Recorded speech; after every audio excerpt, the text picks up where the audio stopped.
Hello, tudo bem, gente? O título desse vídeo eu até escrevi lá no meu Twitter é De impostora para impostora. Sabia que você também é uma impostora? Sim, eu, você, Michelle Obama, o Emma Watson, Einstein era um impostor também, ok? O que é ser impostor?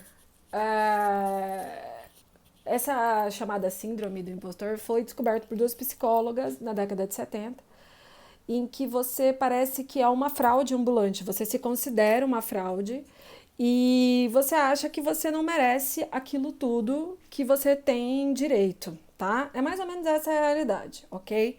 Acontece mais em mulheres.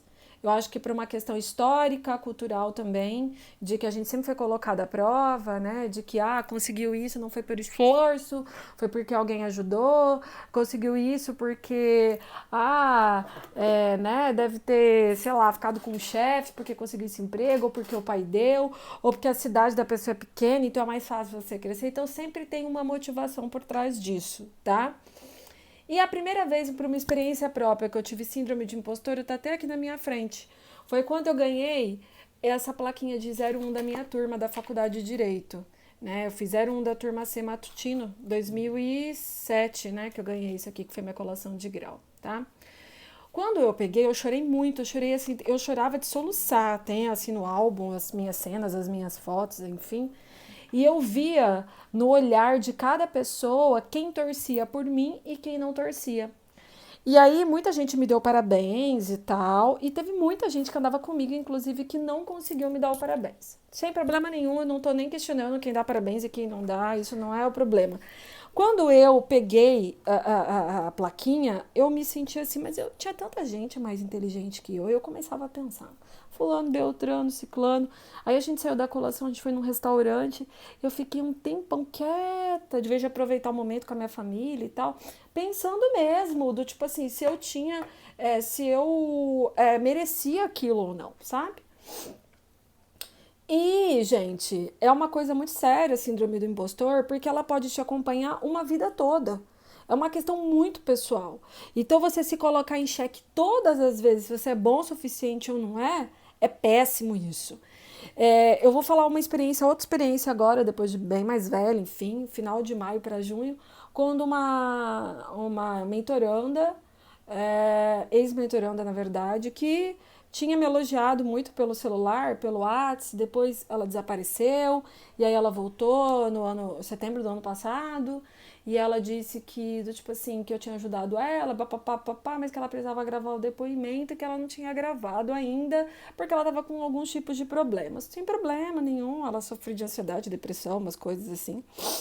E aí ela vem em maio deste ano e aí ela fala pra mim que ela não gravou porque ela não gostou, que achou muito fraco e tudo mais.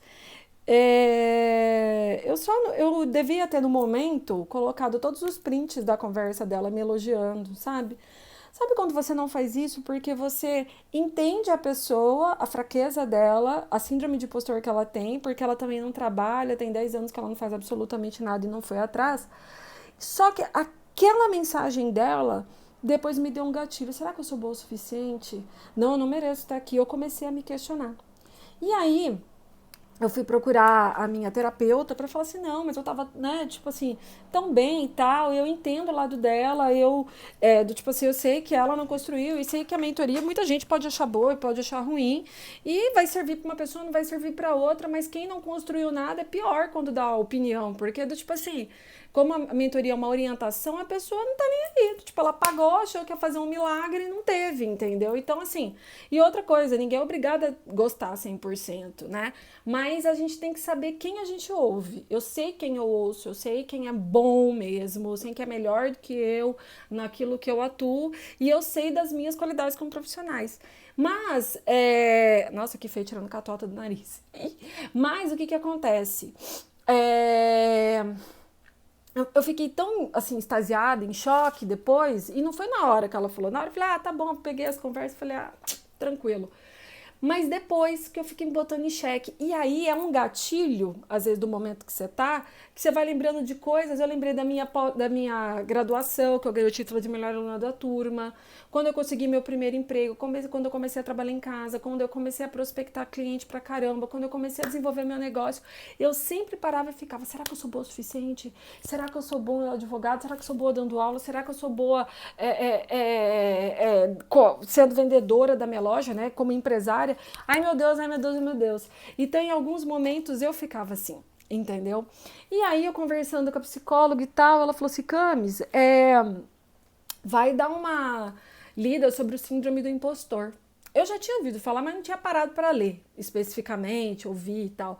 Então eu fui ver uns podcasts, eu fui fazer uma leitura mais específica.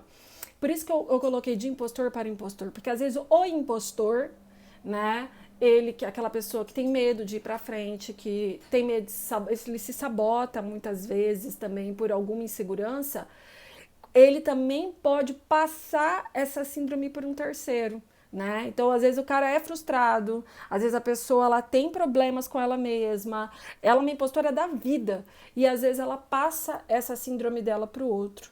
E isso é muito complicado. Então, as redes sociais também aguçam muito a síndrome do impostor. Porque às vezes você está trabalhando na sua e vem outra pessoa que tem a mesma fala que a sua, mas de modo diferente, porque cada pessoa tem um jeito, certo? E aí você já começa, meu Deus, essa pessoa é melhor que eu, então eu sou uma fraude, eu não tenho competência disso. Quantos, por exemplo, cursos eu comprei do tipo assim, da pessoa foda que me indicaram e fala a mesma coisa do que eu já sei, porque do tipo assim, são formas diferentes. Então, é muito importante você que trabalha com as redes sociais ou você que trabalha, que tá com a vida, saber quem você escuta e tirar dessa sua cabeça a síndrome do impostor. Eu falo por uma experiência própria, eu não cheguei aqui do nada, eu tô há 13 anos lutando, eu tenho uma história a respeito disso. Toda vez que eu me sinto meio bosta, eu pego todas as minhas fotos e recordações e fico fazendo antes e depois, pra ver como eu era e pra ver como eu tô. Eu sei do meu potencial como profissional, eu sei do meu potencial como pessoa, porque tudo isso faz parte, e eu sei quem eu sou na fila do pão.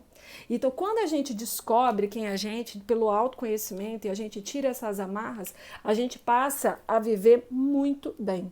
Existem vários tipos de profissionais. Às vezes, o que eu faço vai servir para um, não serve para outro, serve para um, não serve para outro. E não é receber elogio sempre, não. Críticas são sempre bem-vindas e eu recebo elas, mas eu sei de quem a recebo. Eu sei quem é a pessoa que está me avaliando. Eu sei quem é a pessoa que eu tenho que me resguardar e quem a pessoa que eu ouço, porque não é qualquer pessoa, porque sempre em cada ser humano vai existir um impostor dentro, e aí de impostor para impostor, e ele vai querer, de um jeito específico dele, porque ele vive daquele jeito, tentar detonar o próximo, que também tem o quê? Um impostor dentro de si, entende? Então vamos tomar cuidado com isso. E vamos tentar entender que se você está ali é porque foi mérito seu, sim. Você chegou aonde você está porque você trabalhou, porque você estudou, porque você sim é bom, entendeu? Que você tem público, você está no palco, então você tem um público, então você tem plateia, e se tem plateia, as pessoas te assistem e gostam de você e do seu conteúdo. Fechou? De impostor para impostor? Não mais. Um beijo.